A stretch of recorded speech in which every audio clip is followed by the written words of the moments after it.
Hello everybody, welcome to Snyder's Inc. And today we got a MrBallen video. And this one is, she made one of the worst decisions ever.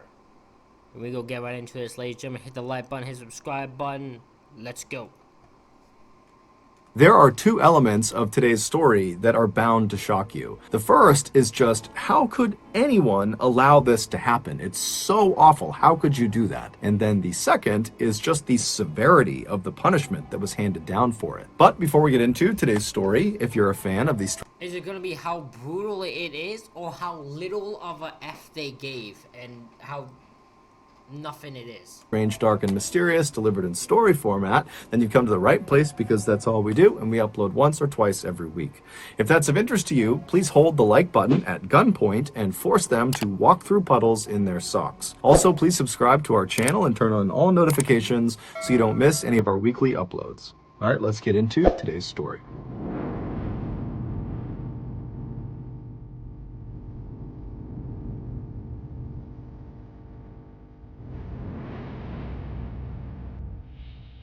In 2001, Greg Biggs was a 37-year-old self-employed bricklayer who was living in a homeless shelter in Fort Worth, Texas. He was also the father of one child. He had an 18-year-old son named Brandon who lived with Greg's ex-wife. Despite not living with his son while his son grew up, Greg had always made a point of spending lots of time with Brandon, and so over the years they had become quite close. But besides his son, Greg really struggled to build meaningful long-term relationships with other people. It was like no matter how friendly and outgoing he was, people would just come into Greg's life and would leave very, very quickly. This made Greg, I know that feeling. who always had struggled with his mental health, feel very isolated and lonely and desperate for human interaction. And so on the rare occasion where people did come into Greg's life, a new friend or a new love interest, he was always so excited to try to please them and keep them around that he would often go overboard with his generosity and his willingness to do things for these people, to the point where he really set himself up for being taken advantage of. Case in point, Mine isn't taking advantage of. Mine is just I'm too dang thing to I'm seen as clingy or too needy, I've been told, and then I'm pushed away. 2 years earlier, a woman had kind of suddenly come into Greg's life, and Greg very quickly fell in love with her. And early on in their relationship, this woman tells Greg that she's struggling financially. And without any hesitation, Greg started giving her all of his money. Never do that. I still don't care how much I want a woman in my life. I ain't this damn bad. No, you would never. You would not just get me just handing over money to you like nothing. No. No, I ain't gonna ever be that desperate for a relationship. Now, Greg was not a wealthy man, not by a long shot, and so before long, he had literally given this woman all of his money, to the point where Greg could no longer make truck payments, he couldn't make house payments, and so his vehicle and his home were repossessed. And then after he's suddenly homeless and destitute, this woman who he's given all his money to, she also disappears. But of course, she got her money, she got everything from you, and then she left. Now you're useless to her. That's how this situation ends. despite being in this horrible situation of sudden homelessness, Greg made the best of it. Anytime Greg was not working, he would be trying to make plans with his son Brandon to go walk around the mall downtown or go see a cheap afternoon movie. Times were definitely tough for Greg, but Greg stayed positive. He was a forever optimist, and he did this by focusing on the future. He was certain if he could just land a few more good-paying gigs, he could make that extra cash and finally buy a home again and buy a vehicle again and finally kind of get his life back together. But unfortunately, he would never get that chance. On the morning of October 27th, 2001, two men called the Fort Worth Police Department to report having seen something suspicious on a park bench inside of Cobb Park. Cobb Park is this big public park with playgrounds and walking trails and fields. And at the time, Cobb Park was not considered a very safe place to be, especially after hours. There was lots of shady people in the park. So when the This is where the drug deals, the fucking crime happen. Yup, there's those parks that exist. It's probably one where I live. I just don't know which one it is. Fort Worth Police Department gets a call about something shady happening in Cobb Park, they aren't surprised. And so they dispatch a single detective to go over to the park and meet these two guys and see whatever suspicious thing is on this park bench. And so this detective, he goes over to the gates of Cobb Park, he meets these two guys, and they kind of explain what they saw. They give him directions to this bench, and then he thanks them. He hops back in his cruiser, he drives through the gates, and he starts driving down the trail, and then he pulls off and parks his cruiser, knowing that the bench in question is right around the corner, maybe 200 or 300 feet away. And so he parks his cruiser, he gets out, and he starts walking on this cement path. And as he's walking, he can't see the bench yet, but as he's walking, he sees there are deep tire tracks in the grass and mud off to the right side of the walking path. So he's mentally kind of taking note that somebody had been driving inside the park fairly recently off the trail. And so he keeps on walking, and he begins to make that turn, and he sees up ahead the bench in question, and he can clearly see these deep tire tracks go right up to the bench. And then as he begins to make that turn, and he's maybe 30 or 40 feet away, he can actually see what's on this bench, and he can see this big lump that's kind of wrapped up in what looks like a rug or a blanket. And then as he gets closer and closer, he can finally see that very clearly there is a person inside of this blanket that's kind of laying out on this bench. And when he's about 10 or 15 feet away, he can see it's a man, and this man is clearly deceased. So this detective, he walks right over to the bench, and he's looking down at this body, and he can see the right arm on this guy is very badly broken, and his right leg is also very badly broken. And then his left leg is not only broken, but it's been partially amputated. In fact, the left leg is barely hanging on. And so this detective, he's looking at this guy thinking, okay, whatever happened to this guy? I'm gonna assume it's Gray. Greg? Greg. Gray? Greg. Hold on. Greg, okay. So yeah, I'm gonna assume this is Greg, and I'm just curious, like, what the hell happened? What happened to him? partially amputated. In fact, the left leg is barely hanging on. And so this detective, he's looking at this guy thinking, okay, this person must have gotten wrapped up in the shady criminal dealings that are known to take place in Cobb Park, and somebody beat him to death, or they beat him and then shot him to death. But as he's looking at the body, despite these extensive injuries, the bruising on his body was not consistent with someone who had been beaten to death. And in terms of potentially being shot to death, he began looking at the body, and from where he was standing, he could not see an entrance or an exit wound of a bullet. And so stumped, the detective steps back and is just kind of pondering what he's looking at when he realizes there's very little blood anywhere near the bench or on the body. And considering the left leg has been nearly amputated, you would think there would be lots and lots of blood, but there wasn't. Which means this wasn't where the place happened. He was dropped off here. And so that indicated to the detective that his injuries had to have been sustained elsewhere. And so this detective, he calls in backup, and more detectives show up, and they're all kind of looking at the scene, and the working theory became, okay, this guy got killed outside of the park. We don't know how he got killed. It looks like some sort of blunt force trauma, but somehow he gets killed outside of the park, and then his killers, they drive him into Cobb Park, which is why you have those deep tire tracks on the right side of the path, and they dump him on this bench. Later that day, the medical examiner would come out and positively identify the body as belonging to Greg Biggs. The same day that Greg was found, the police went out and began their investigation, and they started by interviewing people that had been in Cobb Park either that day or in recent days, and they also interviewed known criminals that they knew went into Cobb Park, and they reviewed CCTV footage both in the park and outside of the park. But no one knew anything about what happened to Greg, and the footage didn't show them anything interesting. And so very quickly, Greg's case began to languish, and no one knew what to make of it. Then, in February of 2002, so roughly 4 months after Greg was found, the Fort Worth Police Department received a phone call. It was from this young woman named Miranda Daniel, and she said, "I know what happened to the man in Cobb Park."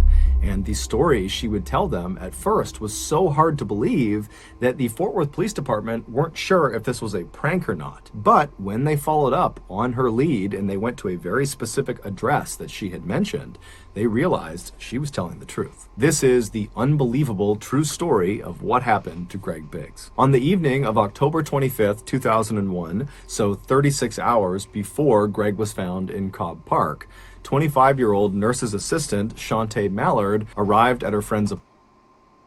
Do not tell me the nurse's assistant killed this guy. Do not tell me that the nurse's assistant took the life of this man. Apartment in Fort Worth, Texas. Her friend was named Tittalisi Rice. She went by T-Fry. Shantae was from a very loving and stable household in Fort Worth, Texas. Her parents had raised her to be kind to other people and to always work hard and to stay out of trouble. And by and large, Shantae acted accordingly. But I'm gonna be honest, she doesn't look like someone who would. I'm sorry. in her late teens and early 20s, Shantae began to secretly rebel against her parents. On the surface, when she was around her parents and her family, she was the goody two-shoes that always followed the rules. But when she was away from her family, specifically when she was with T-Fry, she would let her wild, rebellious side out. The two friends had met in 1999 at a nursing home where they both worked as nursing assistants. T-Fry had just gotten out of this very toxic marriage, and so when she met Shantae, she was actively looking for someone to go out and party with and go be free and meet other new people. And Shantae, when she's meeting T-Fry, she didn't necessarily know she... Hold on. Is there a person here dressed up as Mario and Luigi? What the... I know this isn't a real photo, but I can't take... I noticed this, and I can't take my eyes off it. Why are people dressed like Mario and Luigi here? We gotta... wanted to do those things, but being around T-Fry, it was like this whole other side of life was opened up to her, and suddenly all she wanted was to go cut loose with T-Fry. And so very quickly, these two women really connected over their mutual desire to go have fun at any cost, and before long, they were not only drinking and doing drugs and partying on the weekends, but they were also getting high before work, which meant they were treating patients high. So with I know that's not what's gonna cause this, but the fact that someone would be high as hell and be treating people sounds dangerous as hell. Are we sure no one else has died under these two's watch? I'm just saying, like, that sounds dangerous. With that in mind, fast forward back to October 25th, and Shantae has just arrived at T-Fry's apartment. And so Shantae, she goes up to T-Fry's apartment, and the two start drinking some alcohol, and they start smoking some weed, and they split an ecstasy pill. Ecstasy is a big party drug. It's kind of like a cross between being a stimulant and a psychedelic. And so after these two women are fairly buzzed on these different substances and they're feeling ready to go, they leave T-Fry's apartment, they go down and they climb into Shantae's car. And Shantae drives the two of them to a local club called Joe's Big Bamboo. And so the These two are already driving, drunk, and high. Okay. plan was they were going to meet this guy named Cleet Jackson, who was Shantae's love interest, and the plan was they would hang out at the club with Cleet, and then at the end of the night they would all leave, and Shantae and Cleet were going to spend the night together. And so Shantae and T-Fry, they arrive in the parking lot of Joe's Big Bamboo, they park their car, they get out, and they meet up with Cleet, who was outside of the club, and the trio kind of sneak off from the rest of the people trying to get into the club, and they smoke some more marijuana, and then the trio, they go into the club, and they start having drinks, and they're partying and they're dancing, they're having this great time. And then at some point in the night, Cleet kind of abandons Shantae and T-Fry, and he goes off with another woman he met that night in the club, and he would actually leave the club with this other woman, and he would vanish for the night. Oh. Oosh. That's... I was gonna suck for the oil. I don't have no sympathy for her, 'cause, like, she's probably part of the story, but, like... What the well, this guy was just decided. If I knew, I was like, I'm gonna leave you. I'm gonna go be this one instead.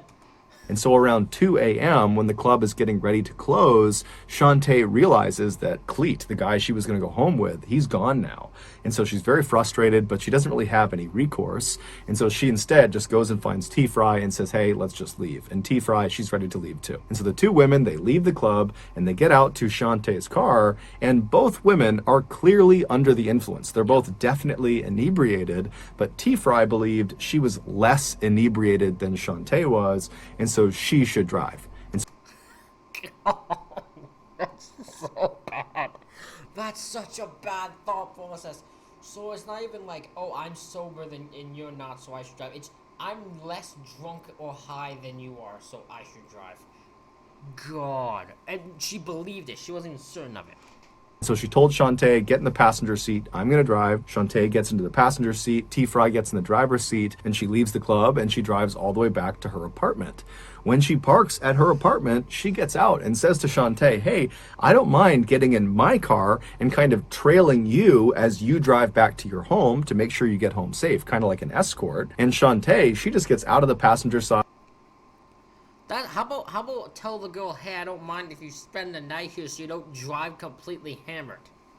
Why not try that thought? And walks right around and confidently sits in the driver's seat of her car and tells T-Fry, nope, I'm fine. I'm going to drive myself. I'll see you later. And then Shantae drove away. About an hour later, at 3:30 in the morning, T-Fry is in bed in her apartment when she gets this very frantic phone call from Shantae, who's totally hysterical. She's beside herself, and she's not really making any sense, but she's trying to get T-Fry to come over to her house. Now, T-Fry did attempt to figure out what was going on, but she just could not cut through the hysteria on the other side of the phone. And so eventually, T-Fry just thought, you know what? Clearly, it's something serious. I'm going to go see what's going on. And so T-Fry, she leaves her apartment, she gets in her car, and she drives over to Shantae's house. And when she gets there, she goes up to the front door, she opens it up, she walks inside, and she finds Shantae in the kitchen straight ahead. She's totally hysterical, she's crying, and she's telling T-Fry that she didn't mean to do it. She's so sorry. And T-Fry's telling her, hey, calm down, what's going on? And Shantae says, look in the garage. And so T-Fry, she walks straight ahead through the kitchen to the door in the kitchen that leads into Shantae's garage. And she opens the door up, she turns the light on, and in the middle of the garage is Shantae's car. It had been parked nose in and lodged head first in the windshield on the passenger side of this car was Greg Biggs.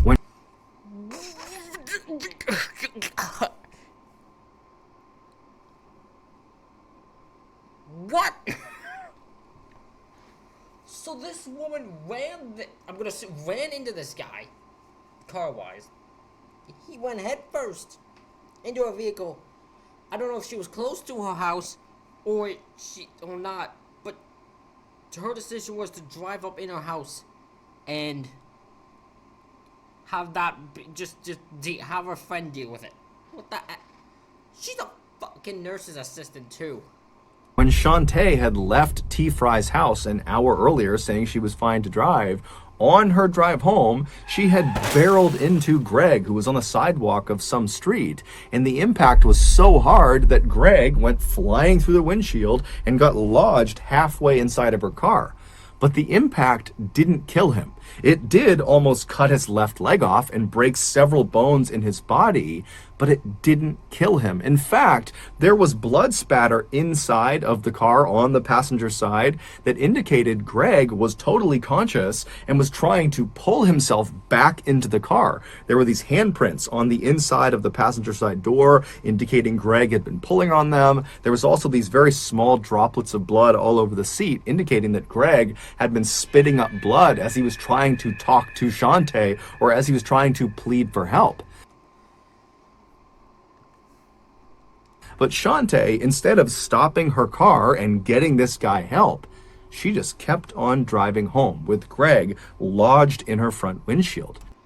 How do you... Okay, this cannot... I refuse to have this be defended by she was drunk or high. Because if you're drunk or high, you don't do this. No, you ain't this fucked up. This is not what happens when you're drunk. You do not... We have seen drunk people drive. Yes. I have never seen someone drunk drive run into someone, have someone be halfway in their car and just keep on driving to their place like they're not there. That is not just drunk. No.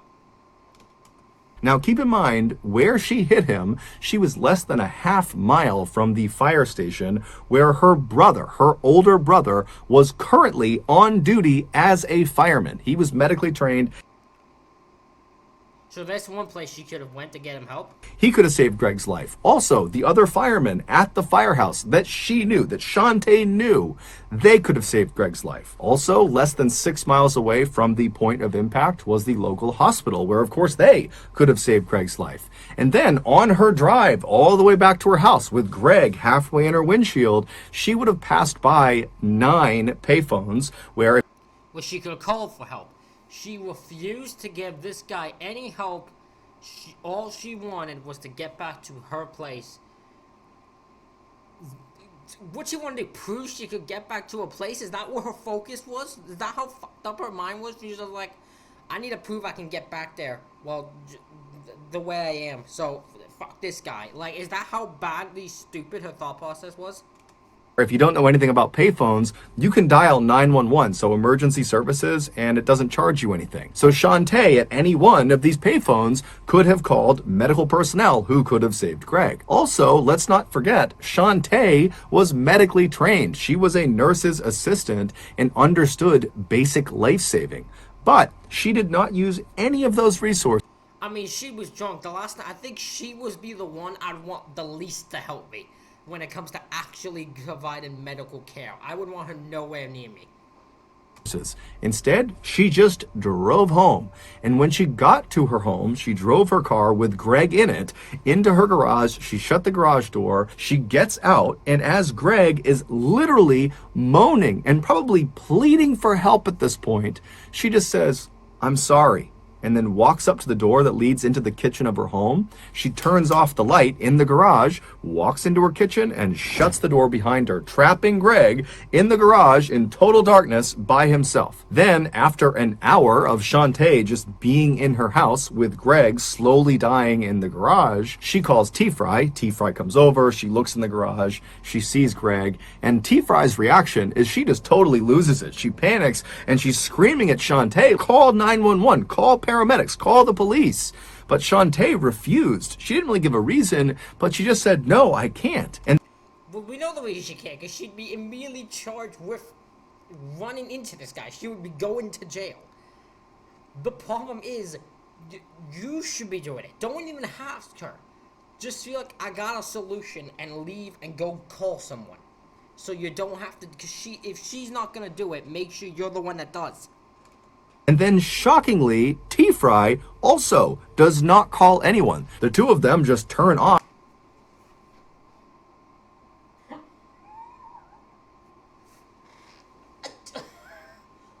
You're both nurses assistant. How did you get medically trained? How? How did either of these two get medically trained?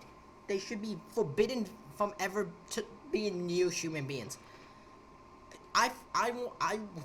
I'm just saying, they looked in a nurse's home. Anyone who died under their care should be investigated. Just to make sure they didn't... Because now I don't trust them as medical professionals at all. Off the garage light again and shut the door and leave Greg, and they hop into T-Fry's car and they drive to T-Fry's apartment where they sleep for several hours. I swear to God, if both of these people did not get life in prison, I'm going to lose my mind on this video. And then when they get up that morning, they go back over to Shantae's house and they check on Greg, who's now motionless. And at this point, Shantae, she calls Cleet Jackson, the guy who she was supposed to go home with at the club but had abandoned her for some other girl. She calls him and says, "Hey, I have this huge problem. I need you to come help me." That's about an understatement. And so Cleet Jackson has no idea what he's walking into, but he goes to her house and he goes through her kitchen. She opens the door and he looks into the garage and he sees Greg in the window, and he's furious with Shantae because now he's gotten involved and he doesn't really know. You got... So he wasn't mad that she did this and she hasn't called anyone. She was mad now because he has to be involved with this. He's mad that she brought him into this. That's all he's mad about. He couldn't care about this person's life. How did all these fucked up people meet each other? Know if Greg's alive, and he doesn't really know what to do because he's on parole, and if he gets wrapped up in this, he'll go back to jail. But he ultimately decides he's just going to help Shantae because he believes at this point Greg is. Jackson said he had only been out of jail a few months after serving a 2-year prison sentence for burglary. Millard sought his help. He said he didn't want to, but did it because he believed it was an accident. My brother, I'm gonna help you out here. You would not have gone to jail for helping this person out if you did not know what happened. You now go to jail for being involved and covering up this. You would not have gone to jail for helping him out, for helping the dude who got ran over help, because you didn't know this happened until you entered there. So you would not have gone to jail. You're going to now. Is dead. So there's nothing they can do to save Greg. And so that night, Cleet gets in touch with his cousin, Tyrone, and the two of them, they go into the garage and they lay out a carpet next to the car, and they both kind of awkwardly apologize to Greg, who's just stuck in the windowsill, and they yank him out, they put him into the carpet, they roll him up, they put him in the back of one of their cars, and they drive to Cobb Park. They go through the gates, they make their way over to that bench, and they drop him on the bench. There had been some discussion about maybe destroying the body, burning the body, but Cleet felt strongly that they need to put his body out somewhere in public so at least his family can identify him and bury him. Oh, how thoughtful of you two. Oh, at least what morals you two have. Oh my, I hope all these people go to jail for life. All of them. After his body was placed in the park, Shantae told Cleet and Tyrone and T-Fry not to tell anyone, and they said they wouldn't. And within a week of Greg's body being discovered, Shantae was back at Joe's Big Bamboo partying it up as if nothing had ever happened. But eventually, T-Fry would tell a couple of her friends, and before long, word had gotten out. I love of course it's T-Fry. I mean, she's, the way they made her sound like she would just blabber about everything. Absolutely cannot be trusted. And one person found out about it that was kind of in the network of these people, this woman, Miranda Daniels, and she really didn't like Shantae. And so she was the one who actually called the police. And she hated Shantae so much, and then she found out that, like, oh, she did it. I was like, oh, I'm gonna get rid of her now. Oh, I'm gonna get my revenge on her now. That's so fucked up. Turned her in. And when the Fort Worth police followed up on Miranda's tip and they went to Shantae's house, they went into her garage, and there was her car with the windshield still obviously busted in from. That was months later. She never fixed her car once? What? Something being smashed through it, and there's blood all over the inside of the car, and there was some obvious attempts at trying to destroy evidence inside of the car. The seats had been taken out, some things had been burned, but none of the attempts Shantae had made had actually destroyed any of the evidence. During the trial, the medical examiner who had done the autopsy on Greg Biggs said his injuries would not have killed him right away. Now, he didn't know for sure how long he would have been alive, but he believed it could be as long as several hours or maybe even up to a whole day. And during that time, Greg was just trapped inside of this pitch black garage. No one's coming to help him, despite people coming in over and over again that he's pleading with to help him, and he would have been in excruciating pain. He's got several significant broken bones, his leg has been nearly amputated, he's got cuts all over his body, and he would have been trying to pull himself out of the windshield, and every movement he was making would have been sending the jagged pieces of metal and glass into his body. I mean, this is a drawn out, horrible death. Yeah. And during the trial, every single medical professional and every single law enforcement official said, had Shantae brought Greg to get medical attention at any point in the first couple of hours, just basic medical care, he would have lived. And so his death is 100% Shantae's fault, without a doubt.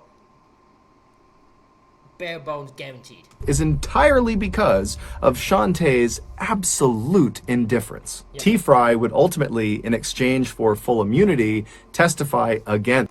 I should not have been surprised by that. Of course he was. He testified against her to get her in jail. I bet you the guy did too, to get themselves free. Shantae, and Shantae would ultimately be found guilty of murder of Greg Biggs, and she would be sentenced to 50 years in prison. She'll be eligible. She should have been the fact she was sentenced to life is already flabbergasted to me. She should have been sentenced to life, that's for sure. For parole in 2027. In cause number 037. That is bullshit. She should have been sent to prison for life. She should not be able to see the light of day again. Because it was her negligence and her complete indifference to Greg that caused his death. 152D, styled State of Texas versus Shantae Juan Mallard. Verdict form is to count one. We, the jury, having found the defendant, Shantae Juan Mallard, guilty of the offense of murder, assess her punishment at confinement in the Institutional Division of the Texas Department of Criminal Justice for a period of 50 years. As for Cleet Jackson and his cousin Tyrone, they received 10 years and 9 years, respectively, for their role in the crime. Unfucking believable. So the girl who actually committed the crime didn't go to jail for life. 50 years. She'll be able for parole, what did you say, 2027, so 4 years from now. If I heard that right. The other two got 10 years, so they're probably out and about by now then.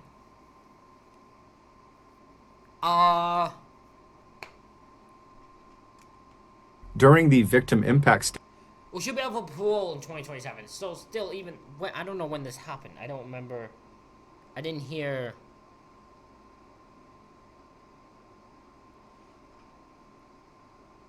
I need to go back to when they start talking about her so I can figure out the date.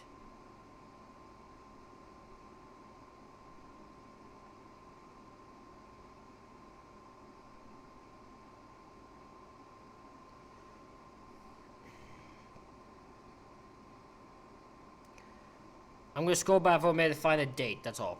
pill. Ecstasy is a big... Suddenly, all she wanted was to go cut loose with T-Fry. And so very quickly, these two women really connected over their mutual desire to go have fun at any cost. And before long, they were not only drinking and doing drugs and partying on the weekends, but they were also getting high before work, which meant they were treating patients high. So with that in mind, fast forward back to October 25th, and Shantae...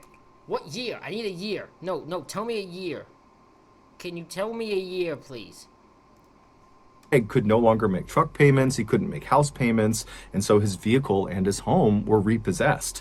And then after he's suddenly homeless and destitute, this woman who he's given all his money to, she also disappears. But with his son Brandon to go walk around the mall downtown, home again, and buy a vehicle again, and finally kind of get his life back together. But unfortunately, he would never get that chance. On the morning of October 27th, 2001, so yeah, okay, so that I just needed to get that because it was not telling me anything. So, the two guys who helped her escape, they're free already. They're already gone. 10 years, about the Pope, they're both gone. They're both already free, wandering as we speak. The girl T-Fly, who just didn't help him, she never went to prison because she testified against her. And the girl who actually did it will be available for parole in 4 years.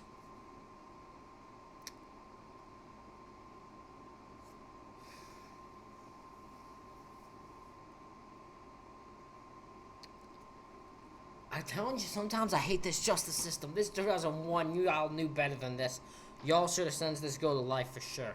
In the crime. During the victim impact statement portion of the trial, Brandon Biggs, Greg's son, he took the stand and he very eloquently told Shantae that he forgave her, and it seemed very genuine and it moved Shantae to tears. And then Brandon looked out at the audience where Shantae's family was and he said, you know, not only do I feel horrible for my family, but I feel bad for your family, Shantae, as well, because this crime has destroyed all of us. So that's going to do it, guys. Wow, his kid has way more morale than I do. God damn, this kid was like, listen, I feel bad. I don't even feel bad for just my family because we lost him. I feel bad for your family because now they have to go live their life knowing what you did. Like, you destroy your own family too. That's insane. Wow. Ladies and gentlemen, thank you all for watching this reaction video. Let me know what you thought about it in the comments. Hit the like button, hit the subscribe button.